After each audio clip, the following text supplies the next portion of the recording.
Hello, and welcome to another update video about ETH. Yeah, since the last video, we haven't really had much price action, but what is now worth adding is that ETH has provided a first 5-wave move to the upside, which can be counted as impulsive. So a couple of things to talk about. The first question always comes up, okay, could we have bottomed?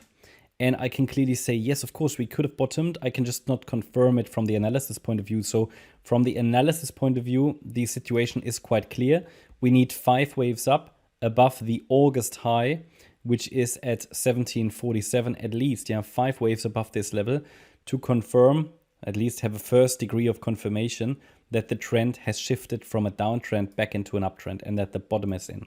You will remember from previous updates, and I haven't talked about anything else in the last few weeks, this is the first area where I will be watching for a lasting low to occur. Okay, so that was quite clear. The area is quite colorful. It's on the chart. This is the first area on the way down where I will watch for a lasting low to occur. What does it mean? It always means we follow our same process. When the area is reached, we are watching for 5 waves up above resistance and then a 3-wave pullback. When we've got that, we have 2 degrees of confirmation that a lasting low has been established. We call that a so-called 1-2 setup in Elliott Wave, and then we can focus on higher. Simple. Now, it's not easy though. Simple.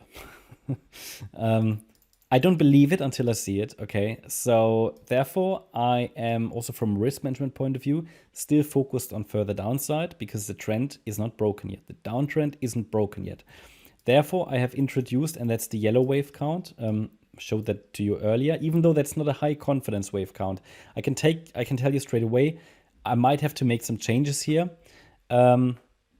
But for now, what you need to remember is the only way to really confirm that a lasting low has been established is to see a 5-wave move above resistance followed by a 3-wave pullback.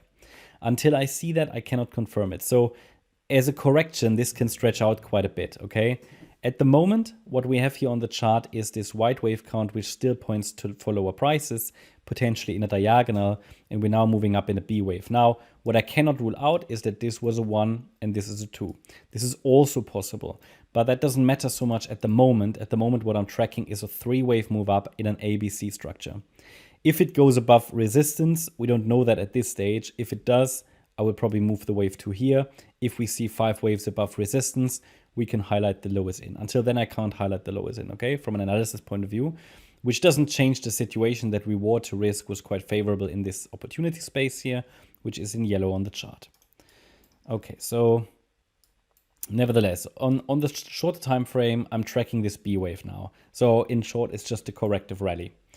I identify a 5-wave move to the upside. We've got 5 waves here to the upside. Yeah, I shared that, I think, with you earlier, or at least on Discord and Telegram I shared it. 1, 2, 3, 4, 5. If you always want to be kept up to date, check out the Gold membership. Then you get additional market updates, also intraday. Now, this is a 5-wave move to the upside. That means it could be impulsive, okay? So something more bullish could occur from here, and it's also not unlikely. However, I'm skeptical until I see 5 waves. I hope that makes sense.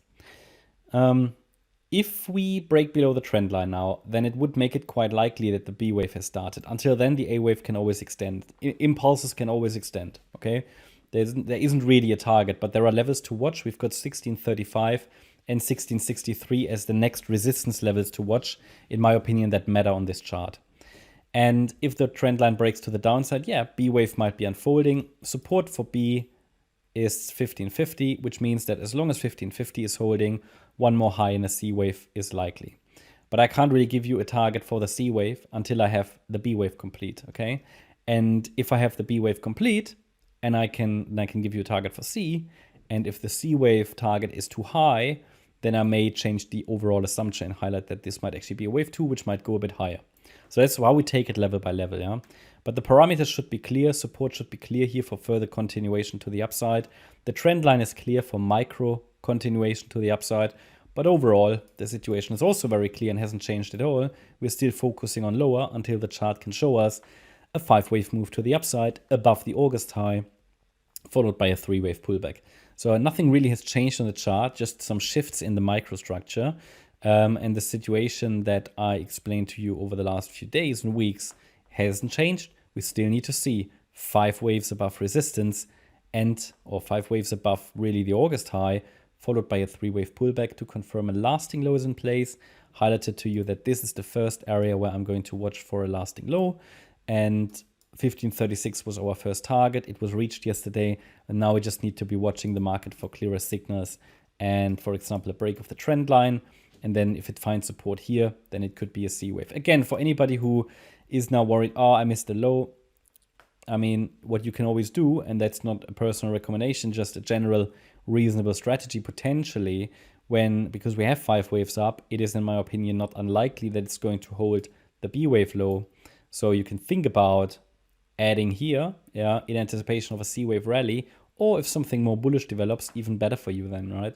So that's, potentially, if you're not positioned at all, but I hope everybody has some positions, has got into some long positions, or no, not long, but spot positions in this bear market, so that if the price makes any surprise rallies, your portfolio value still increases. So yeah, that's my update about ETH. I hope you liked the update. If you did, please hit the like button, leave a comment and subscribe.